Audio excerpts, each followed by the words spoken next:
Vyrai ir moterys, pateikdama šį video, noriu pranešti, kad filmas bus. Jis bus atkurtas maksimaliai realistiškai. Tai sudėtingas ir daug laiko bei darbo reikalaujantis procesas, todėl mums labai reikalingas jūsų palaikymas ir parama. Kiekviena parama mums labai svarbi.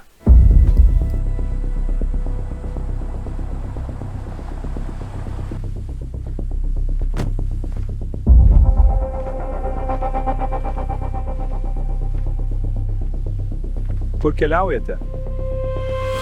Ich verstehe Sie nicht. Sprechen Sie Deutsch? Passport?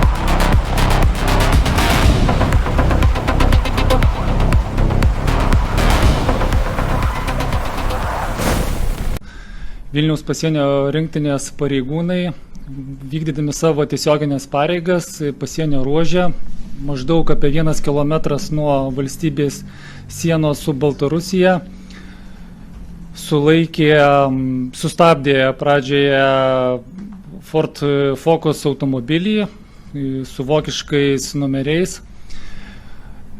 Pasienio tikrinimo metu pareigūnams vairavęs asmuo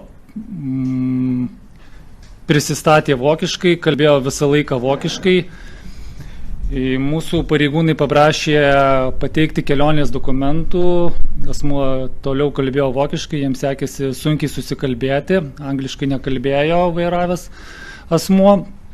Paėmė kelionės dokumentus pasieniečiai, juos pradėjo detaliau tikrinti ir dokumentų tikrinimo metu minėtas automobilis staiga paspruko dideliu greičiu, važiavo daugiau kaip 100 km/h greičiu žvyruotų keliu ir maždaug po 2 km prie pat valstybės sienos buvo sulaikytas. Sulaikymo metu paaiškėjo, kad tai yra Kauno policijos viršininko minėta šeima. Buvo sulaikyta vyras ir žmona ir 3 nepilnamečiai jų vaikai.